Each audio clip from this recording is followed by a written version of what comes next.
Most of you who listen to me know that I lean politically conservative. One of the best courses I took in college, though, was libertarian economics. In some ways, libertarianism is quite liberal. In other ways, it's quite conservative. Today, I'm excited to welcome my old professor, one of my favorite professors. He's going to define libertarianism and debate with me on issues that we disagree on, such as open borders, drug legalization, and polygamy. I'm Julie Hartman, and this is Timeless.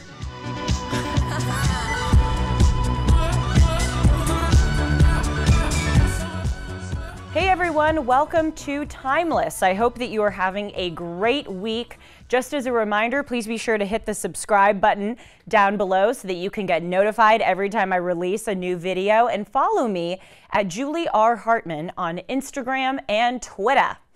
As I said in the introduction, I am so excited to welcome one of my favorite professors from college. Jeffrey Myron is a senior lecturer and director of undergraduate studies in the Department of Economics at Harvard University, specializing in libertarianism. He is also the vice president of research at the Cato Institute and served as the chairman of the economics department at Boston University from 1992 to 1998. He is also the author of 4 books, including Libertarianism from A to Z. He is also releasing a new Substack that you should all check out called Libertarian Land. And I'm sure, although this isn't on his public bio, that one of his proudest accomplishments throughout his career is having me as a student while I was an undergrad at Harvard. Hi, Professor Myron. Welcome to the show. Thank you for having me. Nice to see you. So why don't you tell the audience, what was I like as a student? I'm sure I was very diligent and hardworking. You were very diligent, hardworking. You were stubborn. Let's say persistent, and that's great. That's what professors like in students: people who push back, not just ones who write down everything you say and memorize it. Right. Well, I talk about your class so much, and one of the things that I say is that there's a reason why it's so popular at Harvard. Because it's different. You know, obviously a lot of the classes, at least from my perspective, lean left. And you offer a really unique perspective, and I think a lot of students crave that. So it's a fan favorite, just want to tell my audience at Harvard. So to start off, although I know this very well because I paid a lot of attention in your class, as you know, but could you define what is libertarianism? Libertarianism is basically the view that small government is better than big government. And by small government, we mean really, really small. That is, eliminating essentially every government intervention, policy, mandate, tax, subsidy, etc., adopted since the 90s, by which we mean the 1790s. So much, much, much smaller government than we currently have. Not literally zero, but extremely small. And the reasoning is, although private arrangements are often imperfect, markets don't work perfectly, even though they often work pretty well. Other sorts of private activities are not organized perfectly, even though they tend to work pretty well left to their own devices. The question should always be, does intervening make them better or worse? And the libertarian view is almost all the time, government trying to make things better actually makes things worse overall. This is the way that I see libertarianism as being close to conservatism, though, as you argued in the class, and as I can see for myself, sometimes conservatives, maybe knowingly or not, are actually supporting big government.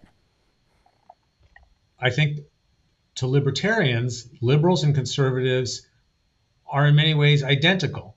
They both have a particular view on what they think the good way is to live a life, to behave, to organize private arrangements in society.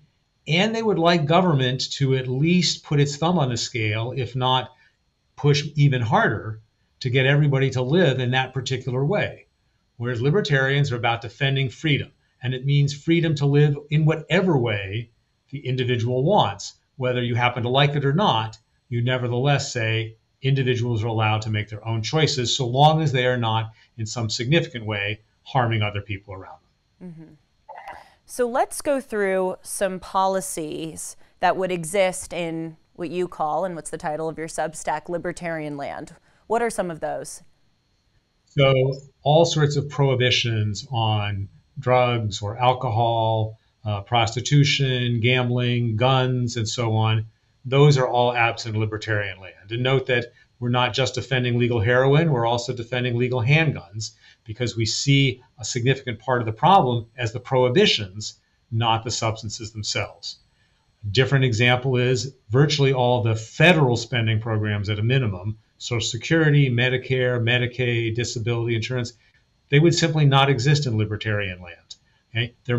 Libertarians would probably tolerate some state level versions of those programs, but no federal involvement. And that would mean a much smaller social safety net, much smaller government, much lower taxes.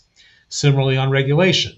Again, shouldn't say exactly zero regulation. It depends a little bit on exactly which kind we're talking about. But overall, vastly less government interference with private markets. No antitrust laws, no labor laws, and on through most aspects of the regulatory state. So people would be free to buy and sell products, market their products as they wish, subject only to whether the market likes your product or not. Out of curiosity, when did libertarianism emerge, I guess, as a third party in the United States, or who are some of the founding fathers, if you will, of libertarianism? Well, it started being, I think, a fairly serious, but minor, but small force starting in the 50s or 60s. It's never been a crucial factor at the national stage. Libertarians who are sort of realistic think maybe we can nudge a few policies at the margin. We can point to a few sort of victories like the movement toward marijuana legalization in the United States and the legalization of gay marriage. But pointing to someone who's had a major influence, that's pretty hard to do. It's more that some conservatives have libertarian leaning views on some issues, and some liberals have libertarian leaning views on some issues. And we make common cause with people on either side, issue by issue, in a way that we think is consistent with always respecting individual freedom. I remember you're saying in our class, I actually just came back to me as I asked you who the, quote, founding fathers of libertarianism are. I remember you're making the argument that actually the founding of our country was quite libertarian. Can you say more about that? My view, many libertarians' view, is we take the original Constitution, it was written in the 18th century, and we interpret it in a way that A, I think is what the framers meant, and B, a way that seems to make sense to economists and to libertarians. You would have a very libertarian government. As an example, the takings clause of the Fifth Amendment says government should take no property except for just public use and just compensation. But if you think about what that actually comes down to, it would restrict the vast majority of the takings that governments in fact engage in. And so there would be much less government. The Commerce Clause would prevent almost all of the programs adopted by the federal government, such as Social Security, Medicare, and so on, because they would not be consistent with that aspect of the Constitution. And there are multiple other examples. So in that sense, I think the founding fathers were worried about limiting government. You can think of the document as about the limits of power, only allocating very specific duties and responsibilities or powers to restrict rights to different parts of government, but in very narrowly prescribed ways so that overall we maximize individual freedom. Mm-hmm. So I told Professor Myron before the show, I said, I'm going to introduce you and then we're going to start fighting. I was half kidding, half not kidding, but I do want to move on to some of the issues that we disagree with, because as you said, it's more fun that way. You know, I was the stubborn, persistent student. So allow me just quickly to tell you, although you've heard it, and the audience, although they've heard it, why I would call myself conservative leaning as opposed to libertarian, because there are a lot of issues pertaining to libertarianism that I agree with. Namely, I'm a big proponent of freedom. That being said, my view is that our freedom has to be suffused with certain values, namely morality and Judeo-Christian values, not forcing belief in God or religion upon people, but taking the Ten Commandments, the other sort of moral laws that are in the Bible, and creating a society that lives by those. John Adams has this quote that I discovered recently that I think really synopsizes the way that I view government, which is, without morality, the cords of our Constitution are going to be broken as a whale going through a net.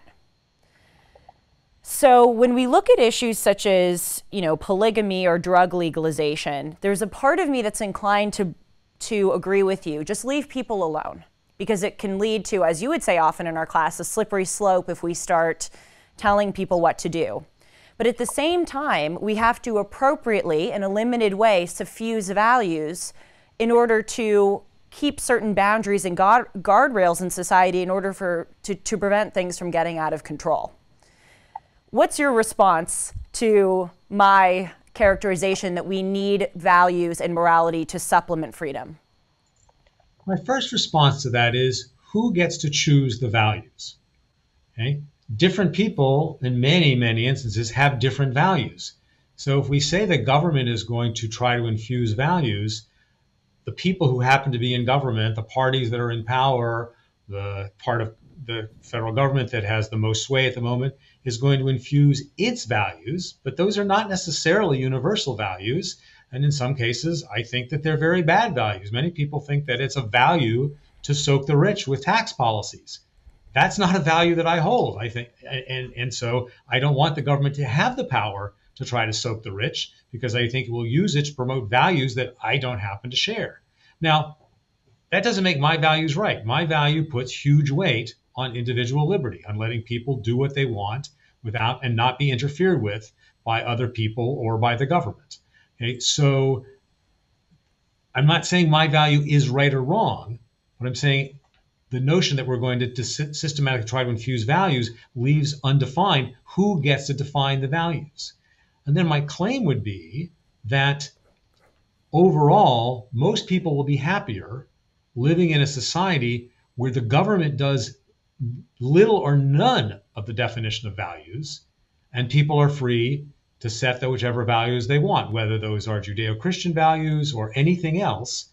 And as long as the government is not interfering, most people will exercise values that aren't harming other people. Whereas once the government is defining the values, all sorts of harms frequently take place. I mean, think about the extreme cases. The Chinese government thinks it's imposing good values on the citizens of China. Okay? Communist Russia did the same. Nazi Germany did the same.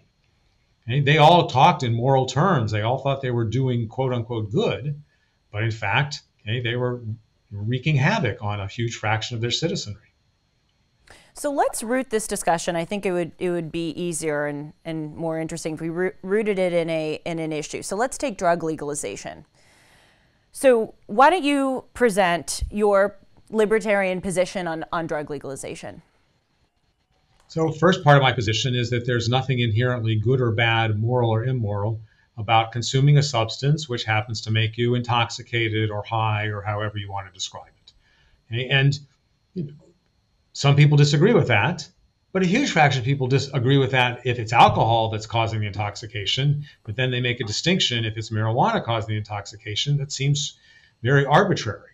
Okay? But regardless of how you feel about whether we should honor people's wish to use drugs, the second part, and really the crucial part of the libertarian position, is what will happen if we try to impose the value that intoxication is not such a good idea, that we should discourage use of alcohol or marijuana or other currently banned substances. And my analysis, standard economic analysis, predicts that we will not eliminate those things. We will not stop people from using them, at least not to a significant degree. Instead, we'll create an underground market that has violent dispute resolution, that has corruption, that wreaks havoc in other countries that happen to grow those particular substances. We will destroy the rule of law because people know that most of the society is getting away with violating the bans on these substances. And so some of those things are bad values too, if you want to put it in that framework. I would just call them consequences.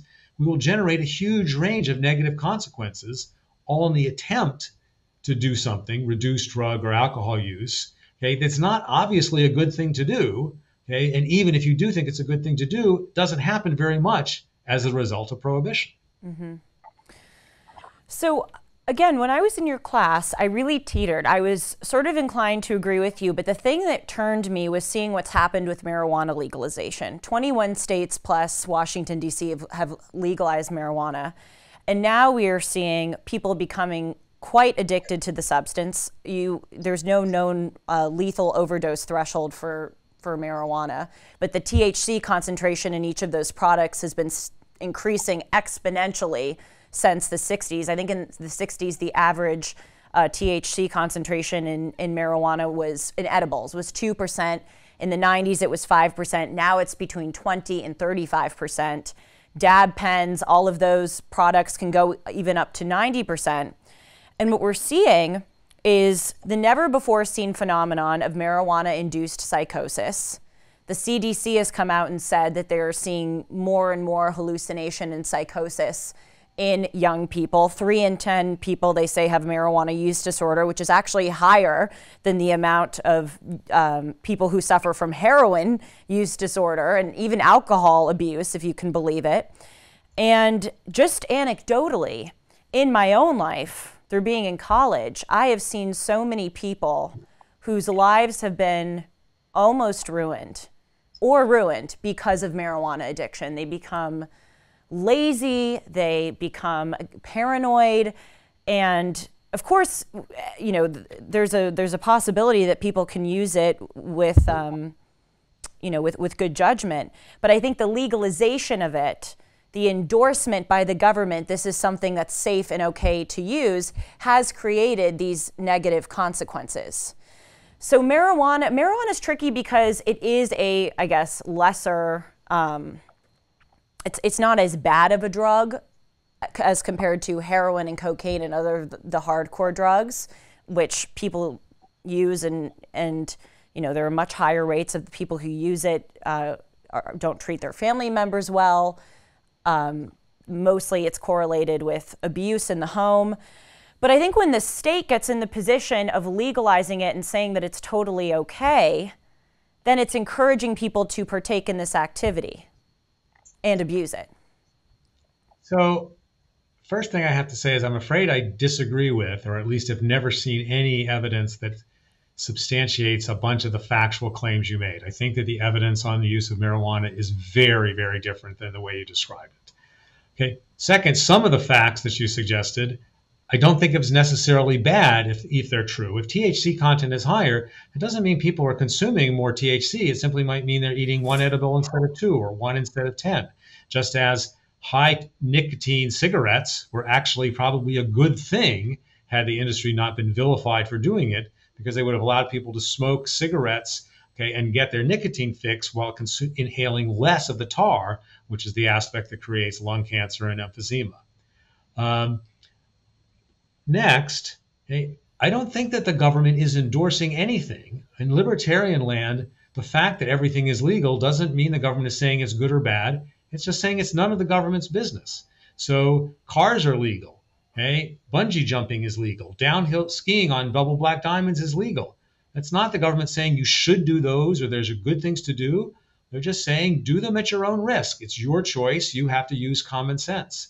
And the government can't even remotely make all the decisions for individuals that come up every day, whether to study hard, whether to go to college, which occupation to choose, what kind of spouse you want, and things like that. It's got to rely on people being more or less sensible, or the society would simply grind to a halt. And that's the exact attitude that we're taking by legalizing marijuana. We're saying it's your choice. And if you make bad decisions with it, okay, then that may be bad for you, but we hope you learn something from it. That's exactly what we say about zillions of other activities that are all legal. The thing with bungee jumping, though, or skiing down a black diamond is if you decide to do that and be stupid and kill yourself, that's on you. But someone who goes and takes heroin or abuses cocaine, as I said, they can really harm their not only their own lives, but they can wreak havoc on their family or yes, on their family, spouses, and children's lives. Well, first of all, I was on a ski slope in Vermont when some snowboarder came barreling down and hit a 75-year-old man on the slope and killed him. So people generate externalities with skis and with cars all the time. Lots of people die in accidents from cars, but we don't ban cars. Okay, so again, I don't think there's any substantial difference between those activities. And take it to what people would consider an extreme example, something like heroin. Many people consume heroin year after year, decade after decade, and if they are able to get a dosage that they know where they know what the potency is, so they're not accidentally overdosing, and they get it from a legal source, so it's not accidentally laced with fentanyl. There's no particular reason to think that that's bad, no medical evidence that it's necessarily bad for them. And many people find it very beneficial because it alleviates pain, it alleviates stress, it does something that people value and allows them to live their lives in a way that they think is better. And if we believe in freedom, we have to respect that, even though, of course, some people will get it wrong and make mistakes. But that's true of everything else about the decisions we let people make for themselves. I think my disagreement with you is that it's not just that some people are going to get it wrong. I think if we legalize heroin and cocaine, it is going to have unprecedented deleterious effects on society. Do you think if we legalized heroin and cocaine, our society would look the same way then as it does now? No, I think it would look much better. The number of opioid overdoses would plummet. There would still be some opioid overdoses, just as there are some alcohol overdoses, because people knowingly and semi-deliberately consume huge amounts. Okay, and that'll happen with an illegal heroin world as well. But the number of people who die because they accidentally take a very extreme dose from black market goods laced with fentanyl, that will go to essentially zero in a world in which it's legal. People who are suffering in pain and can't get prescriptions for OxyContin or heroin or things like that will be able to get those prescriptions much more easily in a world where the opioids are legalized, and their lives will be better. The resources that we devote to try to enforce drug prohibition, okay, $50 billion a year or so in the United States, okay, can be devoted to something else. The tax revenue we're not collecting can be used to either lower the deficit, okay, or pay for other kinds of expenditures. So I see almost every aspect of society is getting better in a world with legal heroin relative to the current situation. The examples you presented, though, were overdoses and pain. So maybe those things would get better. But what about the people who are going to abuse it and become violent? I'm just going to read to you. Among juvenile delinquents in the United States, i.e. those who are 24 and under who are in prison, 8 out of 10 grew up in a home without a father, and about 6.5 out of 10 grew up in a home where one or both of the parents abused drugs. But that doesn't tell you anything about the causation.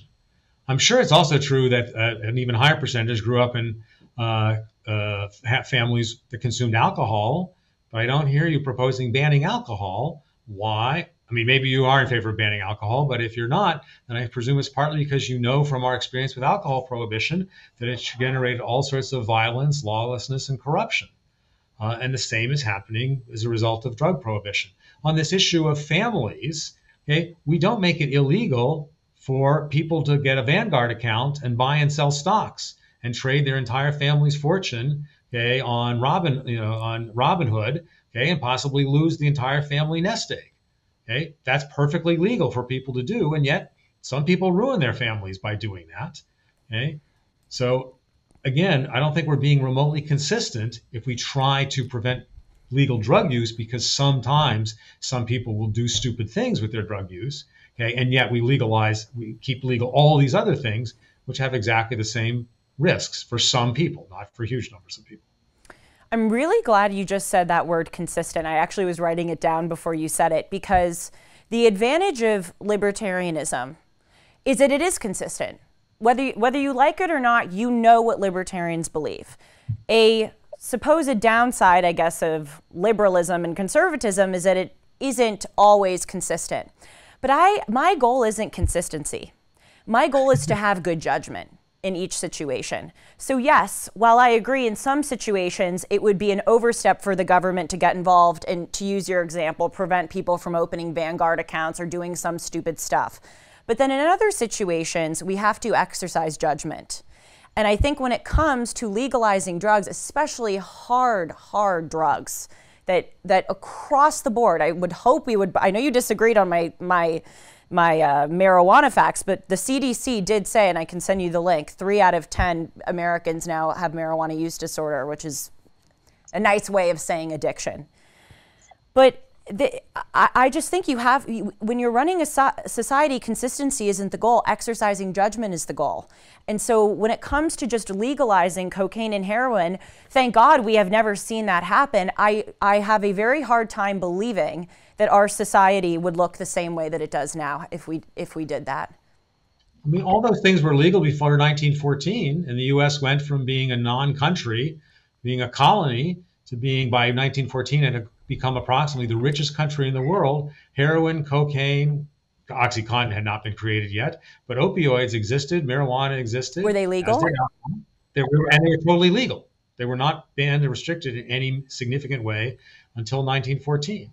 Well, this is we do have an example of having these things be legal, and things more or less worked. Yes, but this is where my conservatism comes in. We were an overwhelmingly religious, law-abiding society that had institutions such as the church that were a part of American life that encouraged and prevented people from engaging in irresponsible activity. We don't have that as commonly in life. I don't believe that for a second. I believe that most people were decent and law-abiding because that's the way most people are. And I think part of the reason we weren't as lawless as we are in some ways now is because we didn't have laws which create crime and create violence and create incentives for people to engage in lawlessness. And that's a crucial part of why society is in some ways different now than it used to be. So can I go back to your statement about consistency? I do think that's an important value. You can say it's not the only value. I certainly accept that. But it's important because once you give that up and say we're going to promote the good thing or the right thing or the moral thing or whatever, somebody is going to be in power and be able to decide what that is. I mean, I would think that you would think that all the power that's in the hands of a Democratic president, okay, using executive power, or as Obama said, he has a pen and a phone, that's horrific because by fiat, by executive order, they made enormous changes in the way society operated rather than being forced to go through processes which limit their power, or having a system which says presidents just have no power to deal with these things one way or the other. Okay? And therefore maybe they can't impose the values that you like, but they also can't impose values that you strongly dislike either. And so I think the consistency is quite important. What I see happening right now, and you got it right, I don't like the values that are being espoused by our Democratic president. You're absolutely right there. But what I see the issue as is that we actually used to overwhelmingly agree. Of course, there are many examples when we didn't. But the middle part of the Venn diagram was much larger than it is now as far as both sides. Both sides used to believe in love of country, respect for the law, our national credo, e pluribus unum, out of many one, that we are all American citizens despite our different backgrounds, nationalities, religions. Of course, we can respect those differences, but we should all feel a unity as Americans. I mean, it used to be not even a political statement to say there are two genders. It used to not even be a political statement to say that we have respect for the United States and we think it is an exceptional country. Now those things are political statements. If you say those two things that I just said, that's a tip-off that you're conservative in the year 2023. So just because some people can use their power to espouse bad values doesn't mean that I think they shouldn't be allowed to espouse them at all. Throughout most of our history, people have, again, overwhelmingly, used that responsibly because there was this shared culture of values. But now that we've become so divided and we don't agree on the fundamental core values that bring together our country, that's where we're seeing those positions being abused. So I completely agree that I don't want to limit anybody's ability to espouse values. I'm not objecting to that in any way, shape, or form. And I wish there were far more tolerance of people espousing values across the political spectrum. Okay? And I think you're probably right. There's a lot of evidence that seems to suggest in ways that are sort of quantitative, not just sort of qualitative, that we are a more polarized, divided society than we were. Okay? Although, of course, there were probably things that we were polarized about 50 or 100 years ago that we've just forgotten. But let's take it as given that we are more polarized. I think the crucial reason is because we have too much government, because government is involved in ways that allow it to impose one set of values, okay, and that makes the other side really unhappy, more unhappy than they would be if some people were living a different set of values, but not trying to impose those values on everyone. So schools is sort of a perfect example. Let's leave out the super controversial stuff recently and just think about natural selection versus creationism, genetics, biology, evolution, okay, from 75 years ago. Okay? If there were no government involvement in schools, government is not defining what a school is, it's not paying money to subsidize schools, it's not defining the curriculum, it's doing nothing to control schools, then some people out of their own funds send their kids to schools which teach creationism, other people send their kids to schools which teach evolution. They don't need to agree. Nobody's being forced to do or to have their kids learn anything that the parents don't like. I think in that world, the two sides would be substantially more tolerant of each other. They would disagree. They would espouse different values. They would argue about those values. They might try to persuade non-violently other people to share their values in both directions. But I don't think we'd get the kind of polarization we have now. Whereas all the big government, whether it comes from the left or the right, is not just espousing a value, it's imposing that value in of all sorts of ways. Education system is a huge example, but there are billions of others. So I think that big government, okay, whether it's coming from the left or the right, is a huge part of why we have the polarization. So that's again why I want to be consistently small government, whether it's a liberal value, conservative value, or anything other than a individual liberty value. Can you say more about why you think that big government specifically has created this polarization, and can you provide examples? Because from my perspective, what's interesting to see is, if you look at the Democratic Party of today and you look at the Republican Party today, if you went back 50 years, the policy positions of Donald Trump were pretty much more or less the same than the policy positions of a Barry Goldwater or a Richard Nixon. Pro-life, cut taxes, affirm, I know you don't like it when I say this, but Judeo-Christian values, tough border, strong border, that's a thing we have to get to too soon in this discussion. If you took away Donald Trump and just looked at his policy positions, they would be more or less identical to the Republican Party 50 years ago. The one exception to that would be foreign policy. We've increasingly, as Republicans, turned isolationist, if you will, whereas the Republican Party 50 years ago was more hawkish. If you look at the Democratic Party today in 2023 and you go back 50 years, it is unrecognizable from the Democratic Party of George McGovern or LBJ.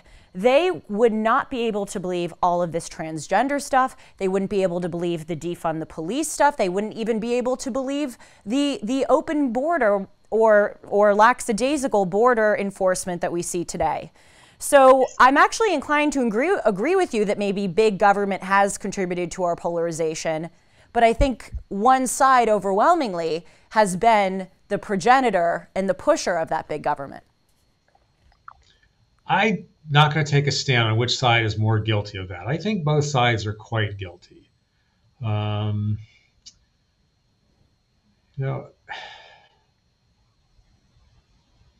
mean, back to your specifics about the Democrats and the Republicans, you could say that the Democratic Party of Bill Clinton is barely recognizable relative to today's progressive wing of the Democratic Party.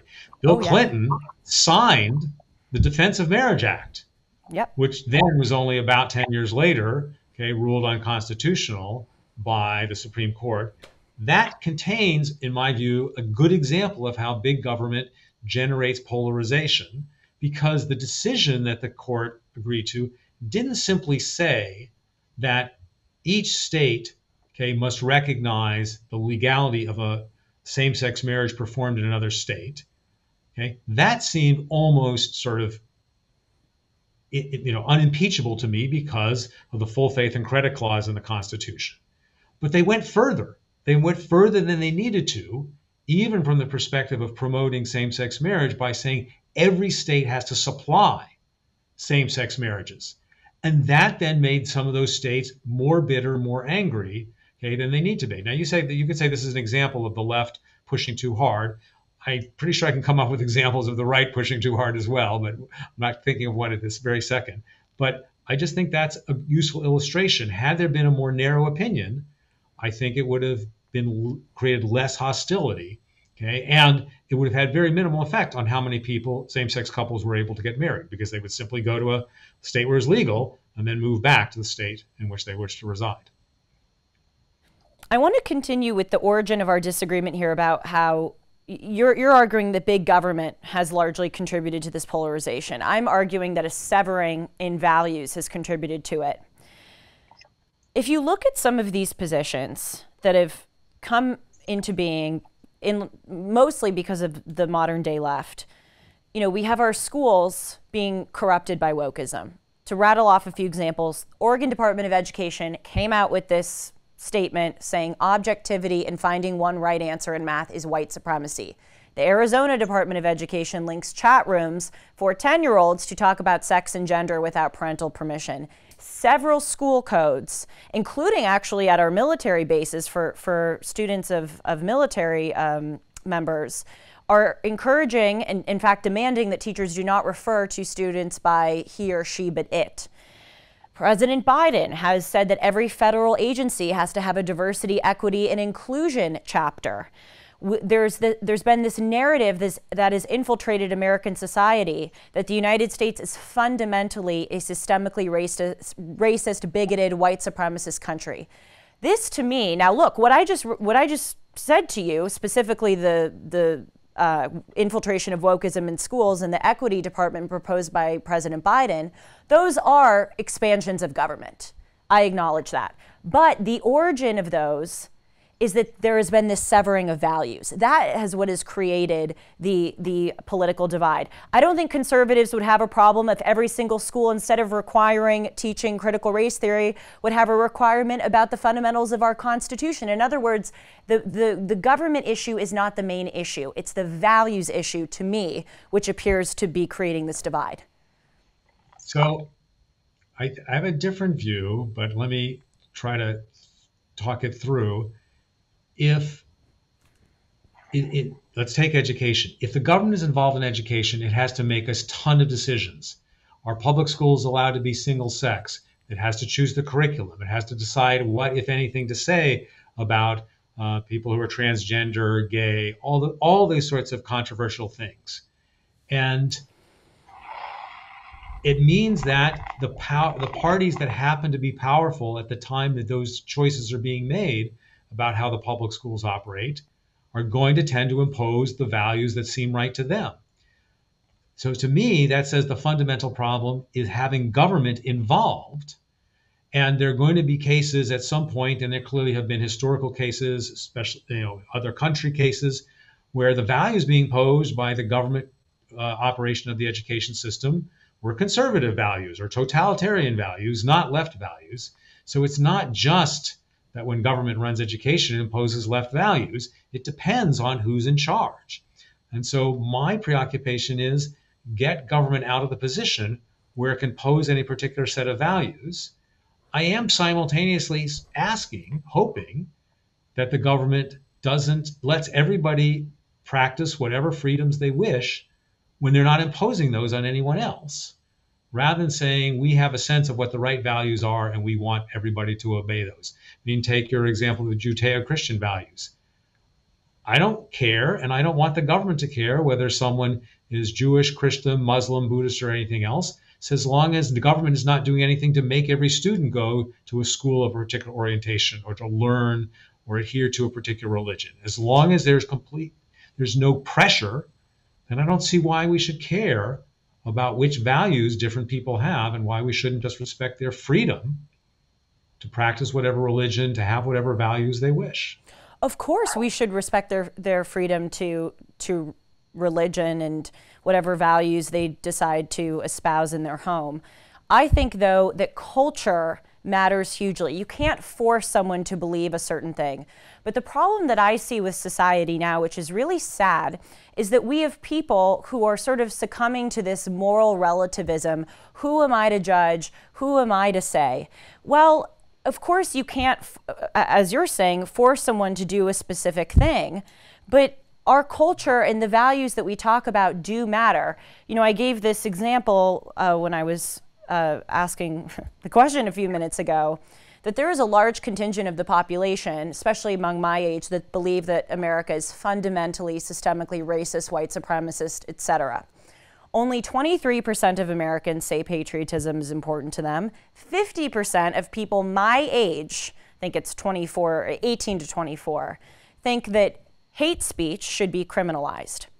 This is a prime example, and I think if you are pro-freedom and pro-lack of government involvement, you would agree with me that culture matters. Because our culture is so rotten, because these lies have been able to be spread, that America is this awful place, that is what it is leading to a large contingent of people who are A, disliking the United States, and B, thinking government is the solution to the woes, as evidenced by the fact that people want to criminalize hate speech. But what does it mean to say culture matters? What are you proposing someone should do to address the aspects of culture that you find unappealing or harmful? If you're saying there should be talk show radio hosts who argue for particular values, absolutely fine. That should absolutely exist. People should be free to argue for whatever values they wish. But if you're saying we want the government to take a stand on the values, on the culture, then I want to know exactly how do you want that to happen? What exactly does that mean in terms of policies? And I would argue that you should be extraordinarily careful, because whatever powers you give to government to try to influence values are sooner or later going to be in the hands of the other side of this political spectrum, imposing exactly the opposite of the values that you happen to like. And by far your best bet is to have government play no role in taking a stand on values. You and I overwhelmingly agree that no one should be making a policy demanding that someone abide by certain values. But there are exceptions to that. For instance, and I know that you're a proponent of government not being at all involved in schools. You're a proponent of school choice, and I'm inclined to agree with you.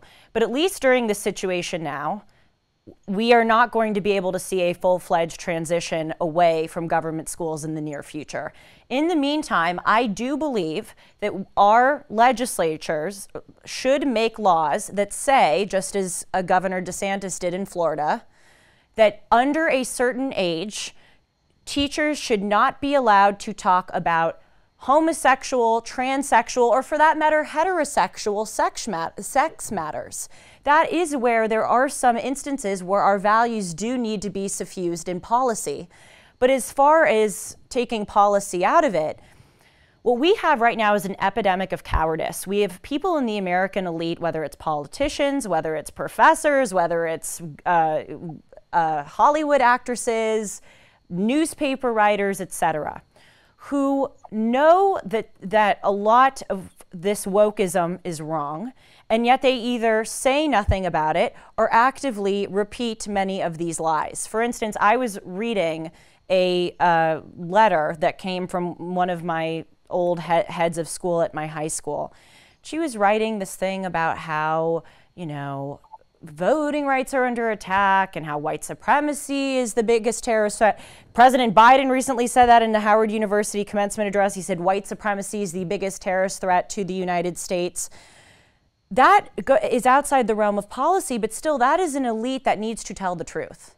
It needs to not repeat destructive, woke falsehoods for the sake of their personal and professional advantage. That's where I am not libertarian. I'm libertarian in some ways as far as the role of policy, but I think it is a responsibility of leaders in our society to espouse good values and not just be morally neutral. But you just gave a bunch of examples of leaders in our society espousing values that you don't like at all. So that's just, to me, another example of how I'd like to have a president who basically says nothing, proposes no new policies other than repealing existing bad policies, because some of the presidents are going to be liberal, some are going to be conservative, none of them is likely to be libertarian. And so the vast majority of them are going to be trying to impose one particular view on a bigger and bigger segment of society. And I think that has all sorts of negative consequences. So, yes, espousing a view as a leader is not quite the same as imposing a policy, but most leaders don't stop with just espousing the view. They also try to impose policies, and they frequently do it in fairly authoritarian ways by executive orders, not by going to Congress and seeking new legislation. And so I think that it is really a policy question, okay? And that's why I think less policy, and that's consistent with my view, less policy is better because most policies have all these negative effects. Let's move on to the issue of polygamy, just to continue the fight. No, I'm kidding. This is really fun. I'm enjoying it a lot. It's taking me back to Libeck. Can you provide the libertarian position on polygamy? Well, the hardcore libertarian position on government's role in marriage would be that there is not one. That is, there's no such thing as a government provided or enforced or sanctioned marriage.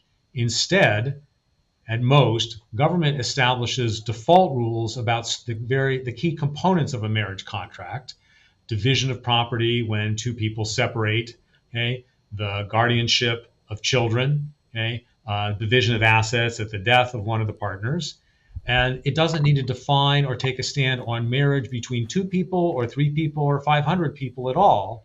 If individuals or groups of people want to enter into a contract that says, we're agreeing that we're going to live in the same house and we're going to share certain resources, and so is going to be the guardian of this child, and this other person the guardian of that child, the government enforces those contracts. And so it's not taking a stand for or against polygamy. It's simply not taking any stand. Now, that's not especially realistic in the foreseeable future. Okay, I think it would be better than the current system, but it's not going to. I agree, it's not going to happen. Assuming government is in the marriage business, libertarians would certainly say it should be providing same-sex marriage on the same basis as opposite-sex marriage, because that is the government providing a service, doing something that people value, okay, using resources to do that. And there's no good reason why the government should discriminate in how it provides that service on the basis of people's sexual orientations, or whether they want to be with a person of the same or the opposite sex or anything like that. So then if you get to polygamy, I think the answer is yes, you could say, therefore, it should be willing to supply polygamous marriages, except that the more and more complicated the set of contracts gets that the government is going to agree to enforce, the more resources it's going to use in doing that. The demand for polygamous relationships is pretty small, and people who want them de facto are, of course, completely free to do so, at least assuming there are no anti-sodomy laws and things like that. So I think the polygamy is sort of a red herring. It's just, it shouldn't affect your view on whether you're libertarian or not one way or the other. Libertarians would simply kind of tolerate that some people will live in polygamy if it's purely voluntary. If it's people are above a certain age, like 18 or 21, then it's just nobody's business. Government shouldn't try to outlaw it, but it shouldn't particularly sanction it either. So the libertarian position in libertarian land, as you would say, is that the government doesn't get involved in marriage at all. The government isn't providing marriages. Correct. What then? It would just be religious marriages, or people who wanted to have religious marriages, they could have marriages performed by their friendly neighborhood libertarian in whatever ceremony they thought was appropriate. People would live together, and I mean, this happens to a significant degree already in the U.S. Happens even more so in Europe. People are in relationships that look a lot like marriages, but they're not legally married. They're simply living together. And that would be the situation in libertarian land. Again, this goes back to my earlier argument, but I guess I am consistent after all.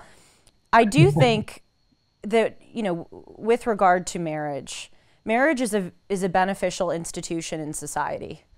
It's very helpful sort of for society writ large, but especially for the rearing of children, as I read about the statistic of fatherlessness with juvenile delinquents, those under 24 who were incarcerated. Even President Obama in his 2013 address at Morehouse College talked about father absence as being a terrible problem across the board, not even in just incarceration rates, but also with education and economic development. So I think the government, it is good for the government to encourage or at least create a institution where they are providing marriages. But that just goes along, I guess, with our fundamental disagreement and what makes me a conservative, in that although the government can abuse it, still that doesn't mean that there shouldn't be some values that aren't encouraged by the government. We have all benefited from a country that has honored and encouraged the institution of marriage. Maybe we don't. We certainly do not observe the counterfactual. We know that many people in marriages are physically or psychologically abused by their spouses. We know that something like 50% of all marriages end in divorce. So I'm not sure we know that government's involvement in marriage is beneficial. But I should clarify a little bit. The sort of medium libertarian position is not that the government would play zero role in marriages. The government would play the role of enforcing private marriage contracts. So say there's no government supply of a specific marriage version, but individuals can go to their church, their bowling alley, to the internet, to online services, and say, oh, I found this thing that looks like a reasonable marriage contract. My partner and I are going to go to a lawyer in front of witnesses. We're going to enter into this contract, and it's a contract that's enforceable at law, and it may specify something very, very similar to what government now supplies. And government will be playing a role because it will enforce those terms of those contracts if there are disagreements, if one or both parties abrogate the contract.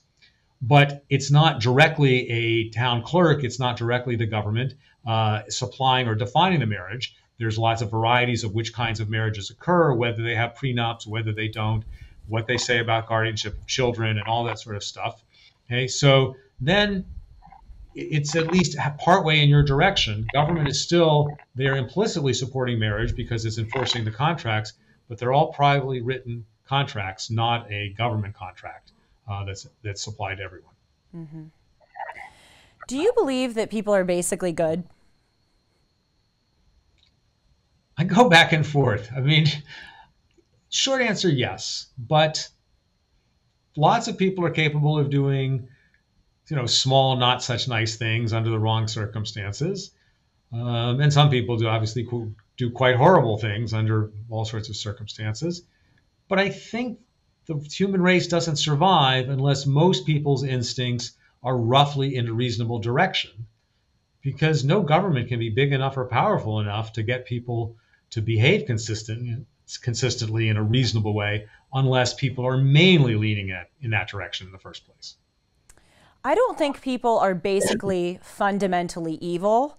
I do believe that people are basically fundamentally not good, and that their instincts and their impulses are pushing them in a direction, maybe not of something egregious, but of something that may not be beneficial for society. And I view the job of government and of leadership, and this is what I think has made America so exceptional, is that we have tried to enforce and espouse certain values that keep people in line and prevent people from doing those bad things. I was thinking, like, it's sort of like raising children. There are some things that you have to make rules about. And then there are other things that you just have to, as a parent, talk to your children about and hopefully inculcate good morals and ideas in them. When you raise a child, I don't think you can kind of just have this moral relativism and say, oh, go do whatever you want and whatever you decide is okay. There's a line, which is where judgment is required. I view government and leadership in a similar fashion. I certainly accept that there are some times when parents need hard rules and are not going to let children make their own decisions. Don't touch the hot stove. Don't cross the street without looking, things like that. And libertarians would not want to prescribe in any way, shape, or form the way parents raise their children. Okay, it goes back to some of your comments about education.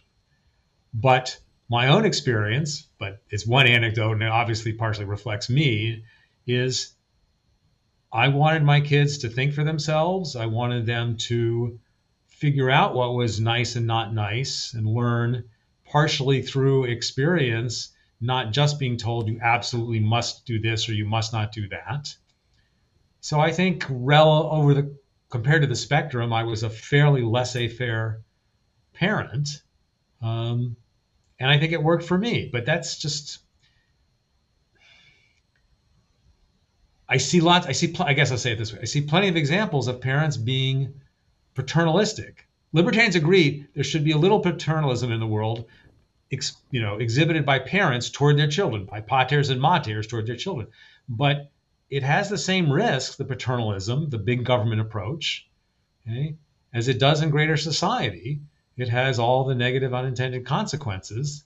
And so I think there's a consistency there that when you make lots of rules, people violate a fair number of the rules, and that teaches them all sorts of bad lessons about rules. And so fewer rules is likely to be better than more rules. So how does libertarianism deal with bad actors, foreign and domestic? Is the operating rule as long, they have to be punished if they harm other people, but besides that, they are free to do what they want?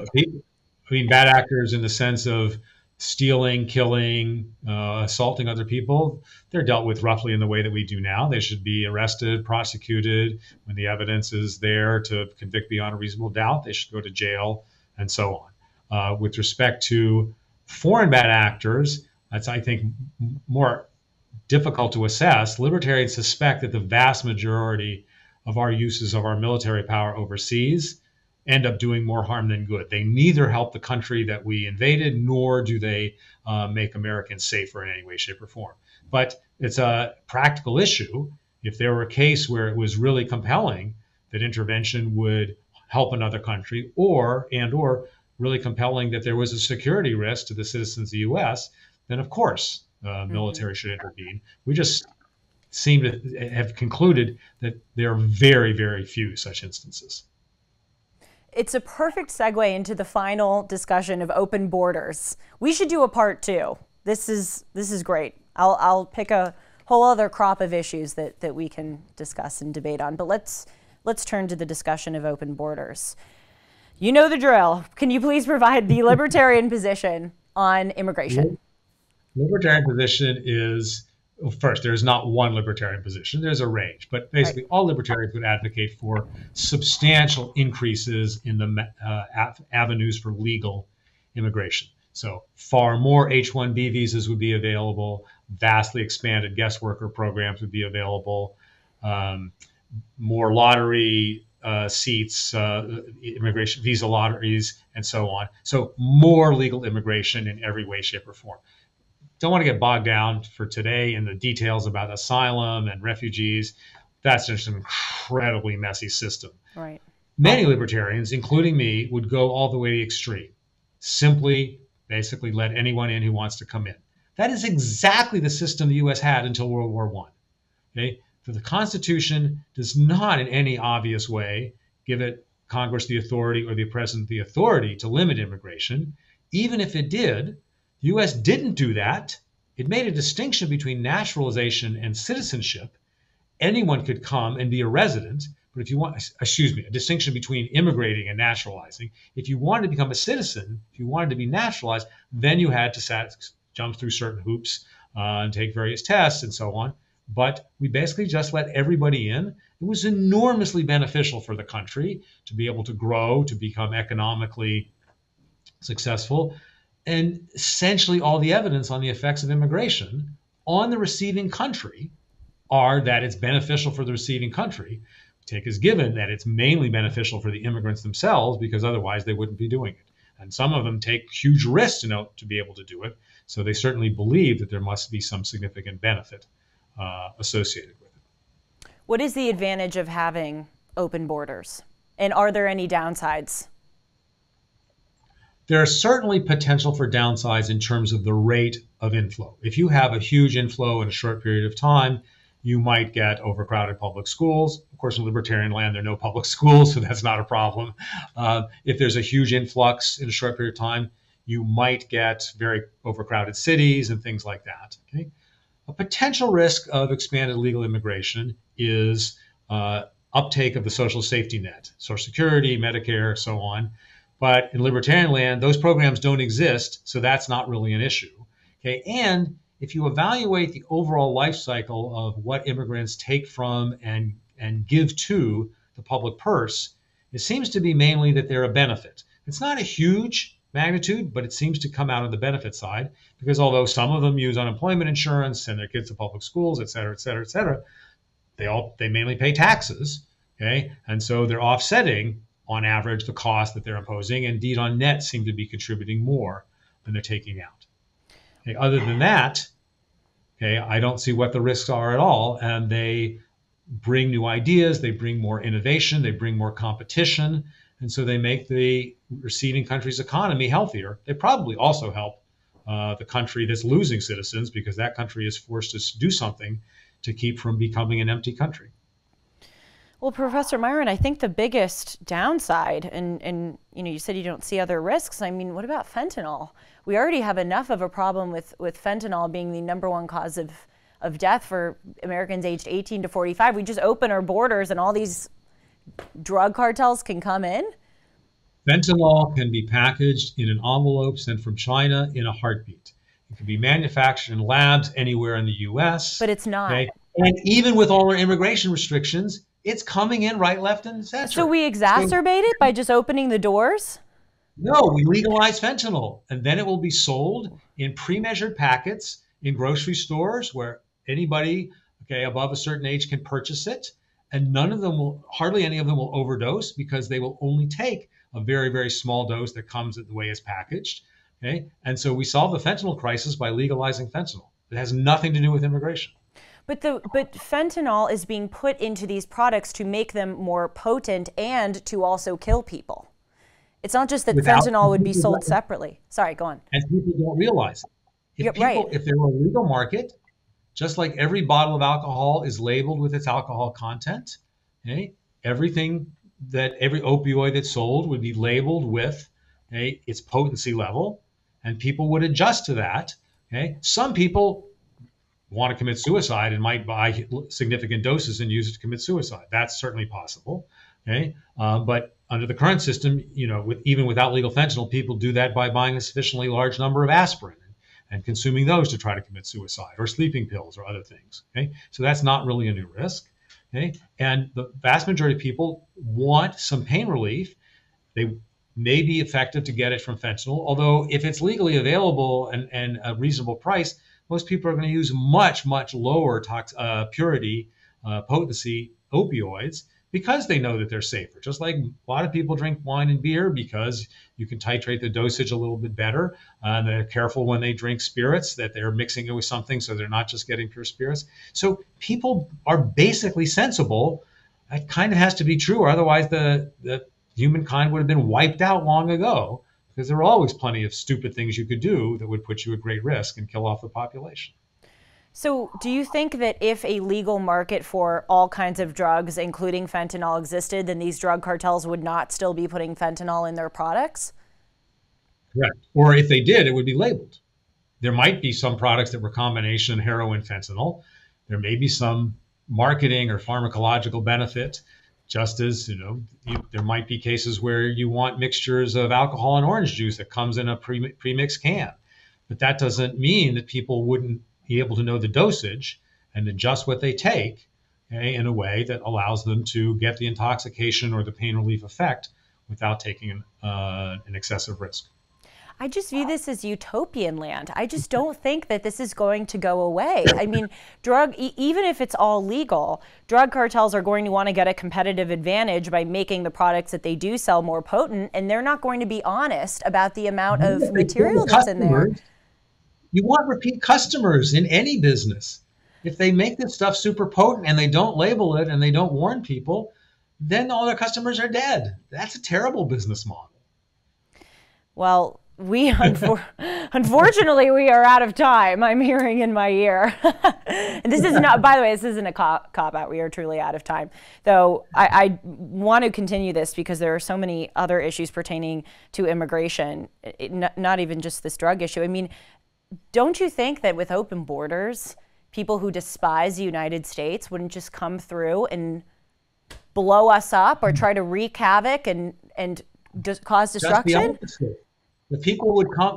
Many more people would come who like us. That's why they want to come here, because many more people. I'm sorry to interrupt you, but you say many more people would come who like us. But what about the people who don't? We can't just airbrush them out. There are a lot of people who don't like us. They wouldn't take advantage of an open border to come harm us. And they're the ones who come now and try to blow up the World Trade Center and things like that. Right. They're the ones who attack military bases overseas. And they're the ones who will find a way to get in, regardless of what the immigration policy is. They get a tourist visa. They come, they do something bad. Okay. Almost anybody can get a tourist visa to come visit the United States. Or they get into Mexico or Canada and they walk across the border or tunnel under the border. Okay? The people who really want to do harm are already here. I just don't agree. There are very, very few of them, because there's billions of opportunities for them to do harm if they want to do harm. Professor Myron, you have to acknowledge, though, that the people who would potentially do harm to us are far less because we have these guardrails. Yes, of course, people get in, a la 9/11. But thank God we have such severe restrictions and laws. Unfortunately, those are diminishing, which prevent many more people. I don't think there's a shred of evidence that our restrictions keep bad people out, people who want to harm us. There's so, look at the size of our border. There's 1 billion places to cross from Canada, from Mexico, from a boat, by being helicoptered in over some obscure part of Saskatchewan or Montana. It's just not even remotely credible that we can keep the bad people out with all these restrictions. Of course it's remotely credible. I mean, the Coast Guard seizes millions of pounds of illegal drugs that are coming into the country. They seize people who are coming in as bad actors. I mean, there's a lot of evidence of people being arrested. Yeah, they catch a small fraction, and 1 zillion pounds of those drugs do get in. Right, but much more would get in if we didn't have those. Sorry, I missed the last thing you said. No, I shouldn't interrupt you. I'm going back to office hours mode. Dear viewers, this is what would happen during office hours. I'm sorry, Professor. I don't mean to interrupt you. I'm just saying with a lot of affection and appreciation for you, I just don't understand how you think there's not one shred of evidence, as you say, that our protections aren't keeping bad people out. Of course, some people slip in, but show me the evidence. Okay, well, I'll show you the evidence on our next show when we're going to have Professor Myron back. Oh my gosh, this has been fun. Thank you. I appreciate the discussion. My pleasure. I'm being presumptuous. I hope he will come back after this. Absolutely. He's got to run to a meeting, though. Take care, Professor Myron. Thank you. Great to see you. Take care. Thanks for joining us today. And remember that each of our thoughts, choices, and actions shape who we are. So let's think clearly, choose wisely, and act with principle and determination. See you all soon. Take care.